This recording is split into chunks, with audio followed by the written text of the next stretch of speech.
बच्चों, विज्ञान के सेशन में आप लोग का एक बार फिर से स्वागत है। वस्तुओं के समूह बनाना, यह हमारा आजकल पाठ चल रहा है और आज हम उसका दूसरा सेशन ले रहे हैं जिसमें हम पदार्थों के गुण की बात करेंगे। तो अभी तक जो हम लोगों ने इस पाठ में समझा कि हमने ये देखा विभिन्न अगर चीजों से विभिन्न वस्तुएं बन सकती हैं और एक अगर किसी वस्तु का नाम ले वो विभिन्न पदार्थों से बन सकती हैं। ये हमने पढ़ा कि अगर हम देखें तो जैसे अगर हमने प्लेट की बात करी थी तो प्लेट हमारा इस्पात से भी हो सकता है, कांच से भी हो सकता है, हमारा उसका प्लास्टिक भी हो सकता है, पेपर प्लेट भी हो सकता है। तो एक चीज विभिन्न चीजों से बन सकती है। और अगर हम जिन चीजों से बनी, अगर हम ये कहें कि मिट्टी से क्या बन सकता है, तो मिट्टी से हम 4 चीजों के नाम ले सकते हैं कि गमला बन सकता है, हमारे जिसमें वो ये मटका बन सकता है। तो हमने ये देखा कि कैसे जो चीजें जो हमारे वस्तुएं बनी होती हैं और जिन पदार्थों से बनी होती हैं, तो कोई एक उसका कारण होता होगा कि ये वस्तु इन पदार्थों से बन सकती है या नहीं है। तो इसी को हम समझने जा रहे हैं कि कैसे हम ये देखें कि हमें वो जो वस्तु है उसको हमें किस प्रकार उपयोग करना है उस वस्तु का कि हम उस पदार्थ से बना सके। तो चलिए पाठ खोलते हैं अपना और फिर अपने इस सेशन को स्टार्ट करते हैं और इसको डिटेल में समझते हैं। तो बच्चों, जैसा इसमें अभी मैं बात कर रही थी कि हमें ये निश्चित किया जाता है, ये कैसे हम निश्चित करते हैं कि जो हमारे पास वस्तु है उसको बनाने के लिए हमें कौन सा पदार्थ उपयोग करना चाहिए। क्योंकि हम अगर देखें तो ये अगर हम एक चम्मच की बात करें तो चम्मच हम एक कागज का नहीं बना सकते, है या है। हम चम्मच आपका एक कहें तो ये जो हमारा चम्मच है तो इसको हम इसका पहले सोचते हैं कि ये किसके, इस चम्मच से हमारा क्या काम होगा, हम किस पर्पस के लिए उसको यूज करेंगे। तो ये हमें ये सोचना होता है, तब हम सोचते हैं कि हम इस पदार्थ का इस प्रकार एक उसका यूज कर सकते हैं या नहीं। कि जैसे मिट्टी का हमारी कोई चीज है या अगर हम कागज की है, तो जैसे अभी यहाँ पे पदार्थों के गुण में आपको यही एक एग्जाम्पल दे रखा है कि अगर हमें ग्लास बनाना है ना, और तो हम उसको एक ऐसा नहीं है कि हम उस पे, तो ये जो ग्लास है इसको हम कपड़े का नहीं बना सकते हैं, क्योंकि हमारा जो ग्लास का जो अगर हम कहें उसका जो हमें उपयोग करना है, ग्लास में हमें कोई बहती हुई चीज है जो एक द्रव रूप में है, चाहे वो पानी है, दूध है, आपका कोल्ड ड्रिंक है, चाय है, वो जो द्रव रूप में है वो हमें डालनी है। तो वो बनाने के लिए हमें ग्लास बनाने के लिए कोई ऐसी ठोस वस्तु चाहिए होती है कि वो जो द्रव है उसको वो रोक कर रख सके, द्रव उससे बाहर नहीं जा सके। तो हम अगर सोचे तो अगर हम कपड़े का ये बनाए, ऐसा नहीं हो सकता है ना। तो ये क्योंकि हम उस कपड़ा जो है वो पानी को या जो द्रव रूप है उसको वो अपने अंदर नहीं रख सकेगा। तो हमें ये सोचना होगा कि गिलास हम किन किन वस्तुओं से, सॉरी किन किन पदार्थों से हम बना सकते हैं।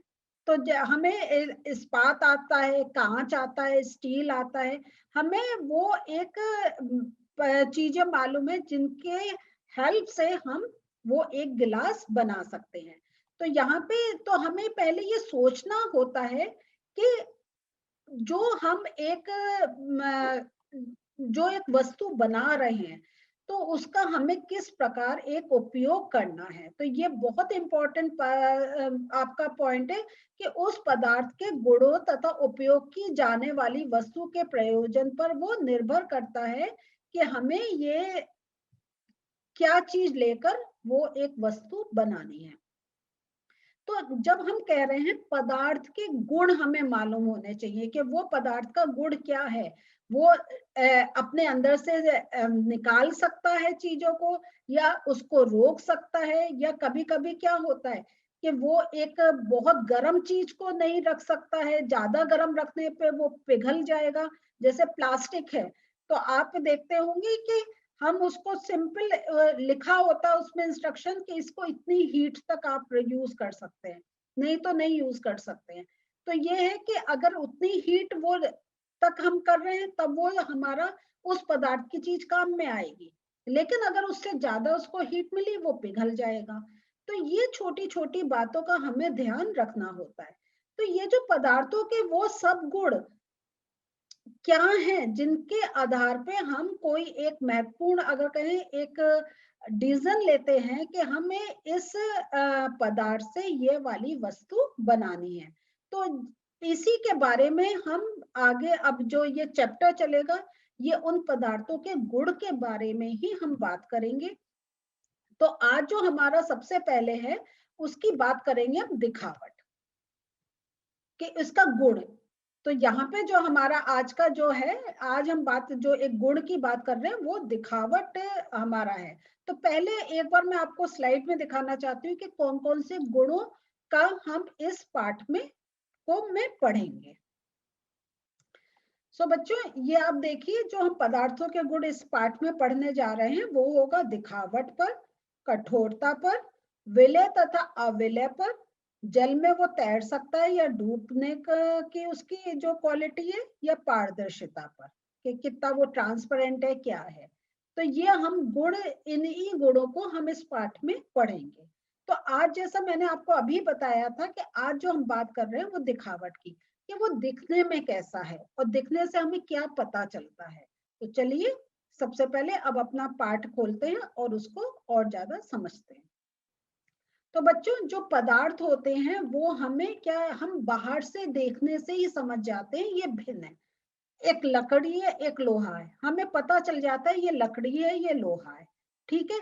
अब जैसे ये अगर हम कहें लोहा, तांबा, एल्यूमिनियम, ये भी हमें एकदम देखकर हम पहचान लेते हैं ये लोहे का बना हुआ है, ये क्या चीज तांबे की बनी हुई है, और ये जो है ये एल्यूमिनियम का बना हुआ है।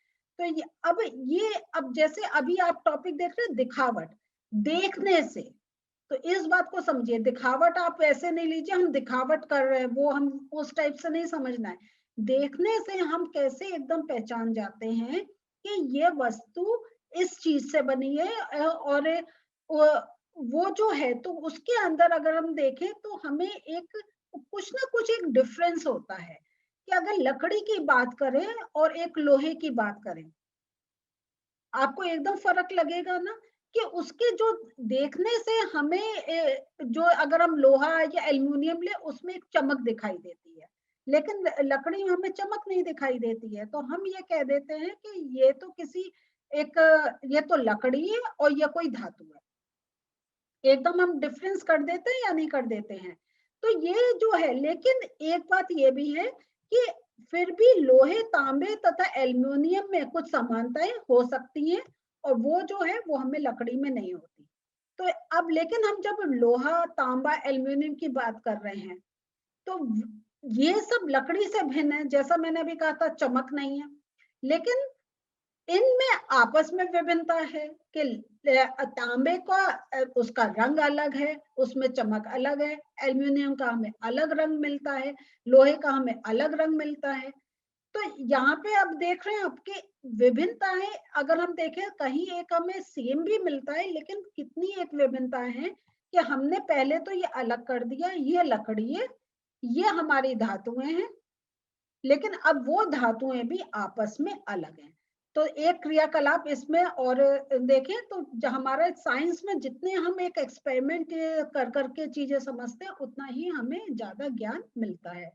तो जैसे अगर अभी आप देखें अलग अलग पदार्थ, गत्ता, लकड़ी, तांबा का तार, एल्युमिनियम की शीट और चौक के आप क्या करें, इसके टुकड़े आप इकट्ठा कर लीजिए। और अगर आपके पास नहीं है तो आप सोच सकते हैं, आप अपना एक इमेजिन भी कर सकते हैं कि लकड़ी कैसे दिखाई देती है, तांबा कैसा दिखाई देता है, और आपका जो गत्ते के कपड़े हैं वो सॉरी जो गत्ते के टुकड़े हैं वो है। तो गत्ता तो हमारा कितने बॉक्सेस होते हैं जिसमें हम सामान लेकर आते हैं, तो हमें गत्ता। चौक हमें मालूम है क्या है। अब इनमें से कोई चमकीली आपको चीज दिखाई देती है? अभी जो हमने नाम लिया इतना, लकड़ी, तांबे का तार, एल्यूमिनियम, किसी में आपको दिखाई दे? क्या आपके इसमें से नाम से सोच कर बताएं क्या आपको चमकीला लगेगा? आपको तांबे का तार मिलेगा चमकीला, आपको एल्यूमिनियम की शीट वो भी चमकीली मिलेगी, है ना। लेकिन अगर हम कहें गत्ता, लकड़ी, चौक, ये चमकते दिखाई देंगे? नहीं ना। तो अब हमने ये जो हमारे पास ये सारी वस्तुएं हैं, हमने चमकीले पदार्थों को एक हमने समूह में रख लिया। तो वही जो हम बात कर रहे हैं, समूह, ग्रुप कैसे बनाए। तो हमने ये कर लिया कि ये चमकती हुई चीजों कौन कौन सी हैं, उसको हमने नोट कर लिया। अब क्या है इसमें, ये अगर आपके पास कहीं कोई आसपास लोहार हो, जहां पे लोहा कटता हो, या जहां पे लोहे का कुछ काम होता हो, तो वहां अगर हो सकता है किसी बड़े के साथ आप जरूर जाके देखिए। और अगर आप ये किसी सेंटर पे मेरा ये सेशन देख रहे हैं, तो वहां जो टीचर है वो ये एक्टिविटी कर सकते हैं। तो वहां पे ले जाके बच्चों को आप ये दिखा सकते हैं कि हम जब, वो जो जैसे आपका लोहा है, तांबा है, इसको जब हम काटते हैं तो इसके अंदर क्या दिखाई देता है। तो बिल्कुल अगर नया नया कटा होगा तो आपको एकदम अंदर से चमकीला सा कुछ दिखाई देगा, ठीक है। लेकिन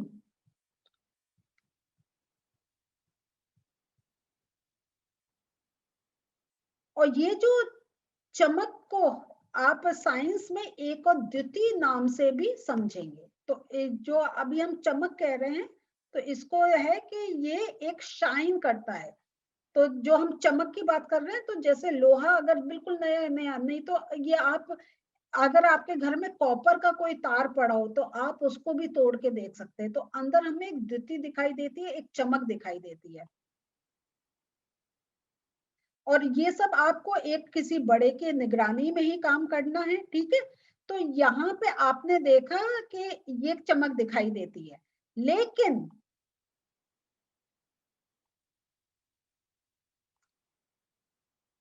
थोड़े समय के बाद क्या होता है, वो चमक आपको नहीं दिखाई देगी। आप एक दो दिन या थोड़े टाइम के लिए उसको छोड़ देंगे तो उसको में चमक नहीं दिखाई देगी। और फिर जब आपको उसमें, जब आप रेगमाल रगड़ेंगे,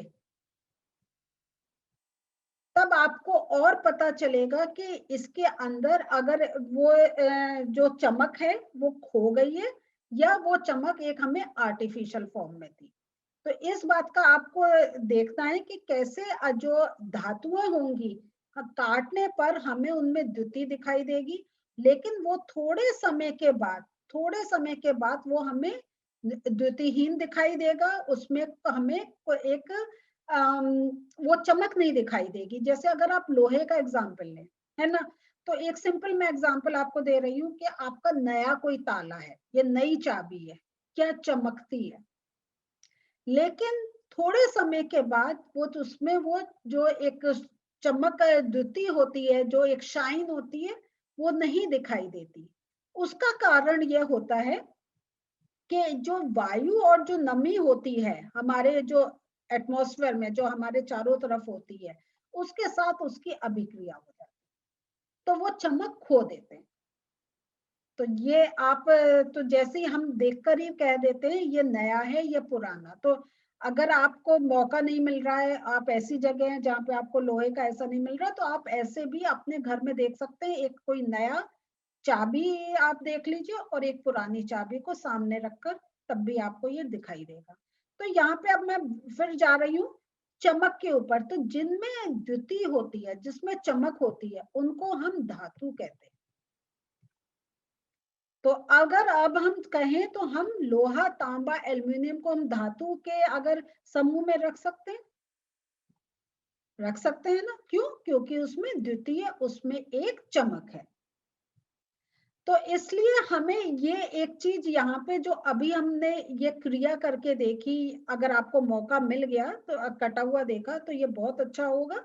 लेकिन इस क्रिया से आपको ये पता चल गया कि जिसमें एक चमक हमें दिखाई दे रही है, वो हम उसको एक धातु में रख सकते हैं। और क्योंकि लकड़ी हमें क्या है, लकड़ी ठोस है।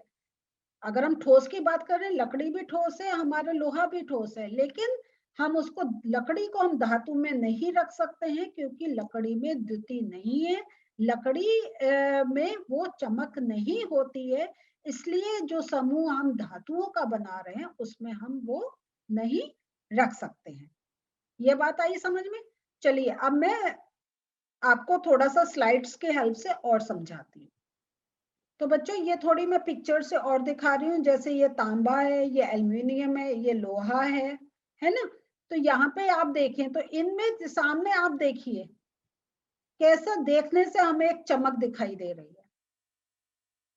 तो ये आप देखते ही ये भी पहचान गए होंगे, ये बिल्कुल नए की एक फोटो है। और यही अगर हम एक पुराना अपने आप घर का बर्तन देख लें जो बरसों से आपके घर में यूज हो रहा है, उसमें चमक, आपको चमक नहीं दिखाई देगी, है ना।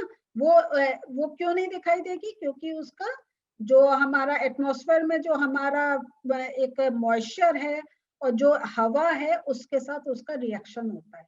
इसलिए आपसे कहा था कि अगर आपको ऐसे समझ में नहीं आए, उसको बीच में से काट के रेगमाल रगड़ के देखिए, अगर तब आपको चमक दिखाई दे रही है तो वो धातु होगी। तो इस ये चीज आपको मैं समझाना चाह रही थी कि धातुओं में चमक होती है।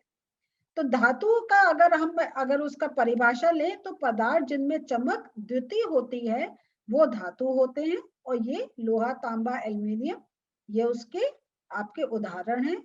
लेकिन नमी के कारण कुछ वस्तु अपनी चमक खो देती हैं और द्युतिहीन दिखाई देने लगती हैं। लेकिन वो द्युतिहीन हो गई हैं, लेकिन एक्चुअल वो क्या होती है? वो धातु होती है। तो ये इंपॉर्टेंट पॉइंट्स हैं, इनको आप अपने कॉपी में नोट कर सकते हैं। ठीक है, आप पॉज करके अगर आपको है पॉज करिए और नोट कर लीजिए। तो आज हम लोगों ने देखा कि देखने से, जब हम सामने देखते हैं, वो दिखावट से हम चीजों को एक पहचान सकते हैं कौन सी धातु है और कौन सी धातु कैटेगरी में नहीं आ रही है। और वो जो देखने से हमें सबसे बड़ा जो पहचान है वो है उनकी चमक। तो ये चीज आज हम लोगों ने समझी है। और आने वाले सेशंस में जो हमारी कैटेगरी है उनको हम लेकर चलते जाएंगे। और धातु और जो हमारे सामने चीजें हैं उनको किस ग्रुप में रख सकते हैं उस बारे में समझते जाएंगे। तो अगले सेशन में फिर मिलते हैं। बाय।